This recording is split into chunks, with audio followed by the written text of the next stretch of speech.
Hey guys, Crypto Sunday, and it's second incredible week in a row, really. Last week was sort of very surprising, and I was expecting a bit of a pullback, but we've come sort of right up to the all-time highs on Bitcoin, and sort of rejected off a couple of times this week, and are sort of holding at the moment just above. So yeah, I always thought this would be a barrier, but yeah, I thought we might have a more severe correction before now. So very unusual.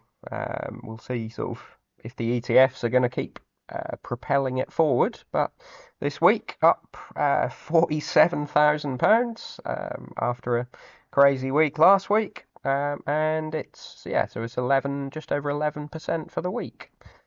Very nice. And there's some decent altcoin moves in here as well, but we're not really got into sort of full-blown alt season just yet. Some people suggesting we may not have one because obviously there's no ETFs for any of these other coins yet. There's no sort of multi-asset ETFs, not even an Ethereum ETF yet. So yeah, institutional capital really can only go into Bitcoin. So it may just carry on. But yeah, let's have a look at the news. So a strong week for the ETFs, not really a surprise. It was 1.84 billion total volume, or total inflows rather. Volume is extremely high, 30 billion in volume for the week. So very, very strong. Still grayscale outflows. Obviously the AUM, assets under management, is going up while Bitcoin rises, but they are sort of shedding Bitcoin, sort of a few thousand a day normally. So yeah, BlackRock is doing really well. Fidelity sort of doing quite well, and yeah, looking by coin, it's all Bitcoin pretty much. Obviously, 84 million into Ethereum though, not too bad. Multi-asset losing slightly, Solana losing a bit. That's sort of bigger outflow than most of the inflows last few weeks, but it's very small compared to the assets under management. And then sort of small gainers, short Bitcoin gaining quite a bit. That's sort of, what is that, 25, 30% move up in short Bitcoin. So good luck to those. Obviously, this was a week ago, almost a week ago. So those people have lost going into short Bitcoin. That's a shame. 2.5 million into XRP. Interesting. And a little bit into Chainlink. Don't see much Chainlink on here. I think that may be new for this report. So very nice. And by country, sort of Switzerland gaining a little bit, and then Sweden, Germany, and Canada all losing. I wonder if they're sort of finding ways to get into the US ETFs, save on fees. Surprised sort of the other countries' ETFs aren't dropping their fees sort of to suit now that there's competition. But yeah, you're going to continue getting these outflows if they're staying with high fees and people have access to the US ones.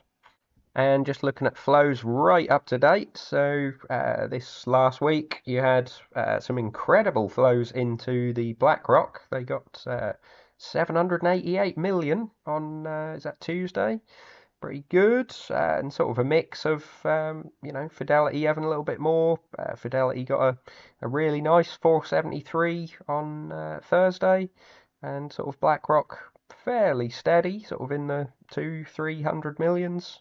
Grayscale also fairly steady in the sort of negative 300 millions. So some of this presumably is still finding its way into the new ETFs, but on a net basis, it's a full week of very, very nice flows, sort of 560, 640, sort of very nice, and then ended the week 223 net inflow. So it's still good. It's including the grayscale outflow so far. We've had a total of 9.59 billion. Some of this presumably includes price increase as well. You can look at the accumulated Bitcoin rather than the accumulated dollar value, and that looks just as good, really. So yeah, it's not letting up. We're sort of 8 weeks, I think, since the launch. So very, very nice. And we've still got, as a lot of people have been saying, institutions that haven't even given the green light to buy it yet. So seems like there's plenty more to come. This was interesting as well. The even the price going up isn't making whales look to sell. I'm not sure whether this it hasn't sort of 100% given whether some of this is exchanges and obviously the ETFs now hold an awful lot, but it probably wouldn't be that many addresses. This is sort of a collection of addresses holding 1,000 Bitcoin or above. It could be the ETFs sort of spreading that in multiple wallets, and on chain that means a large increase.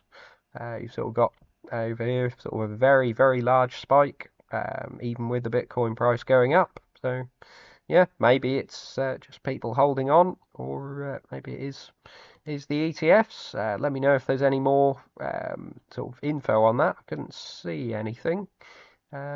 Further evidence of Bitcoin whales not rushing to dump their holdings come from several metrics measuring volumes between whales and exchanges. So yeah, I do think there's I've sort of heard lots of criticism of the sort of exchange balance figures from Glassnode and Crypto Quant and people like that. If you look at Alpha Beta Soup, it's quite interesting take on those. You know, some of the people from Glassnode, and sort of he's pointed out that Coinbase numbers, the exchange balance has been dropping mainly because of Coinbase, and that sort of Bitcoin is likely just going into Coinbase custody.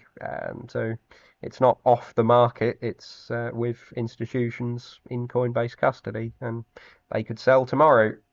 People sort of look at it to mean that it's off the market and it's never coming back again. So yeah, interesting take, and worth maybe watching an Alpha Beta Soup video or two, or having a look at him on Twitter.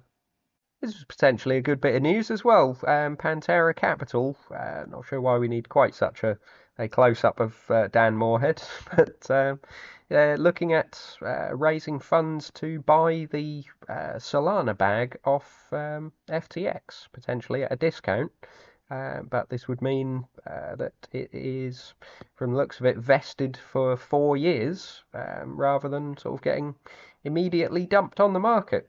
Which is what people were thinking. I don't think the entire bag was ever going to get dumped all at once. It was still partially vested, and yeah, it was sort of looking at some next year and some sort of in each following year. But I think there was a reasonably large unlock at some point, I think either this year or early next year. So yeah, Pantera sort of buying that at it was looking like a 40% discount, and then sort of having it vested for another 4 years would sort of delay that that large unlock, and sort of in a bull market that is what you want, really. We'd be sort of looking at next bull market, really, the 2028, 29 bull market.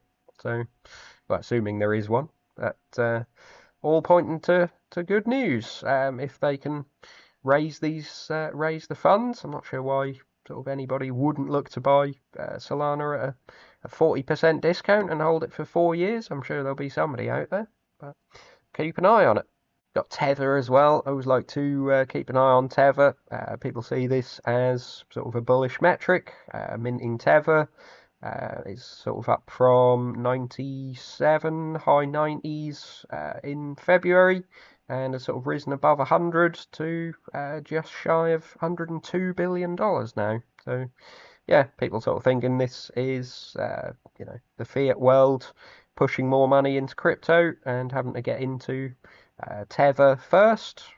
Not 100% sure why you would need to.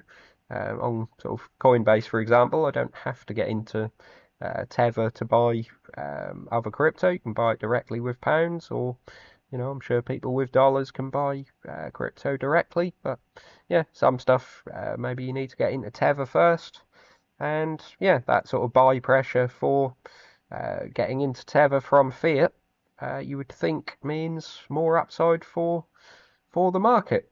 this wouldn't be ETF demand, this because they don't need to buy Tether. I always wonder sort of if this is potentially a little bearish. You know, you could get sort of lots and lots of people selling Bitcoin for Tether, and that would presumably drive up Tether demand, and yeah, could be sort of an eventual sign of the bear market. I would expect to see demand for Tether rising in the bear market, really, as people sort of sell lots and lots of coins en masse trying to get stable coins, because obviously there's an awful lot more than 100 billion in the total crypto market. We've got 2.6 trillion, which can never all be realized. If they tried to sell, you know, all of that, it would half long before they sort of sold 10% of that, I expect. But yeah, 2.6 trillion. If you said 1.3 trillion trying to get back into stable coins, then I'm sure the demand for this would rise. But yeah, as long as people see it as a bullish signal for now, then I guess that's good that it's up in the last couple of weeks. I haven't kept an eye on the Cardano weekly developments reports for a little while because just not a huge amount seem to be happening. I've sort of repeatedly said that Cardano seems to be one for sort of testing things and promising an awful lot that will come later on. And that doesn't really seem to have gone away. We've sort of got 160 projects launched. I'm sort of looking at the report from 3 months ago, December the 8th, 2023. You had 152 projects launched. So obviously it depends on the size of the project. You know, it could be, you could have a huge partnership with a big Web2 traditional company, and that could be very much worth it. But I haven't seen any sort of particular news of large partnerships. So 8 projects launched in 3 months. You had 1,307 building, and you've now got 1,342.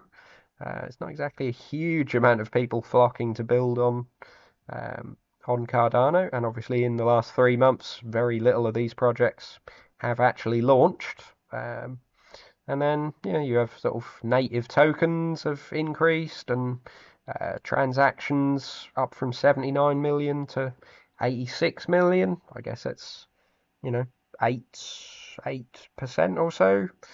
Not a huge amount in 3 months, but yeah, some of these other bits and pieces and sort of key highlights of you know, new development, but not exactly a huge amount going on from the looks of it. I sort of looked at the Messari report as well, and figures didn't exactly seem too promising. But yeah, I'm always sort of wondering whether to maybe take profit and get into another coin. I sort of bought this in the 2019, I think 2018, 2019 time. So yeah, I'm up like 10x on it, but that doesn't sort of really mean anything. You shouldn't look to the past. You got to look at what is being built, and obviously it's quite a large position for me. So yeah, interested in your thoughts. Just sort of looking at DeFi Llama, this is what people were seeing as sort of very bullish in most of 2023, me included. It was sort of going from 200 million ADA in total value locked, all the way up to sort of in the 600s by the end of the year, up to sort of pretty much 700.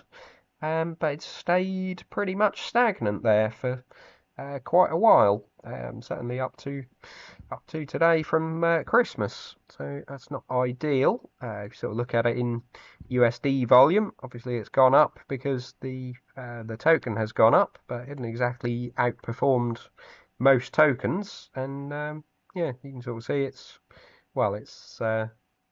slightly up from Christmas, really, where a lot of other coins are doing pretty well. It's quite a bit up from, well, it's about double from November, but that's not exactly great. If we're looking at sort of something like Solana in USD terms, that's sort of continually up because the token's doing quite well. But if you look at in Sol terms as well, that's rising quite steadily, even in 2024. So we're looking at 38 million Sol up into sort of the mid 40s. and quite steadily into 50 million. So part of this, of course, is stable coins, rising from sort of high, 1.8 billion in, well, that's dollars, it says Sol, but I think that's $1.8 billion up to 2.2 and sort of rising up to just under 2.5 billion. So, yeah, rather a nice. I mean, obviously Cardano was at 500 million total value locked of everything, and Solana's at 2.5 billion just in stable coins and 7.4 billion in total. But yeah, even in Sol terms, without sort of looking at the market going up, it's been rising. So pretty good. Just looking at Ethereum, obviously top dog. Again, USD value is going up because the price is going up. But looking at it in ETH terms, it's sort of steadily rising and sort of tailed off a little bit. 32 million ETH, sort of risen to the high 30s and is sort of fairly steady around the high 30s. So yeah, pretty good. Stablecoin market cap 76 billion. Obviously, that's very, very high. And then some on Tron as well. But yeah, a lot of projects sort of rising in their own native token terms, where Cardano has sort of it's tailed off really at what was already quite a low value. It sort of, I was bullish because it was rising quite heavily from a low value, but yeah, if it sort of stabilizes, then it's still very low. But speaking of ETH, it's certainly getting the volume. We've seen nearly 35,000 ETH burnt in the last 7 days. That's very, very nice, down below 120 million, 100,000 now. So rather nice. On the 30-day, it's steepening, which very surprising. This seems to be meme coin fever at the moment. So yeah, just looking at this, it's sort of pretty much the steepest it's been since May last year, which I think was, if I recall, meme coin fever again. So yeah, people are getting very worked up. There's some sort of tokens with rather large market caps that don't particularly do anything at the moment. So yeah, how long that can go for. I see Shiba Inu is back in the top 10 and Dogecoin sort of fairly comfortably there. Yeah, make of that what you will, but yeah, an enormous amount of burning going on. So deflationary Ethereum while the price is going up. Always good to see. So coins for the week naturally looks very, very good, although they're not actually all green. We've got Bitcoin up 11.15%. So yeah, whole portfolio's up 11% and Bitcoin's up 11% naturally because it's a very large position. Back up to 54% now on Bitcoin without buying or selling anything pretty much. So yeah, Bitcoin has been outperforming. Solana up just under 15%. That's very, very nice. Ethereum similar, 14.6%. Doing very well, outpacing all the other altcoins certainly. And Bitcoin this week. Chainlink is down 2.87%, although it had a reasonably good week before. Cardano, as I say, a little bit stagnant, and it is flat for the week. Down, well, positions down £35. So yeah, not ideal. Gala is the performer for the week, up 68%. I did see they announced a sort of hackathon developers get together, but this is in partnership with Alienware, so quite a good sort of traditional company to partner with. Sort of, if people didn't know, Dell, I believe, are the parent company of Alienware, so very, very large company to be sort of partnering up with, and yeah, well done, Gala. So that's suddenly become quite a profitable position. And then we've got XRP, absolutely flat for the week, up £4. Very nice. Matic, 12.4%, pretty good. Audius up 3%, Power Ledger up 9%, Internet Computer up 10.5%, Basic Attention Token 15.5%, Quant is down 5.3%, unusually. VeChain down 0.3%. So yeah, some down, some sort of not doing quite so well, some flat, and one or two outperformers, especially the large caps and Gala. So yeah, we'll have to see. Have to see if the ETF flows can carry on. If we're not going to get this big correction, I sort of thought we would, but if it's reasonably happy staying above all-time highs and not sort of rejecting, we have had a few violent corrections when it sort of hit the 68, 69,000. So yeah, we'll see. But let me know what you guys are, if you're buying anything. Still a little bit risky. A lot of people are saying, can we still buy? Or if you're taking profits on anything. And like and subscribe. See you soon.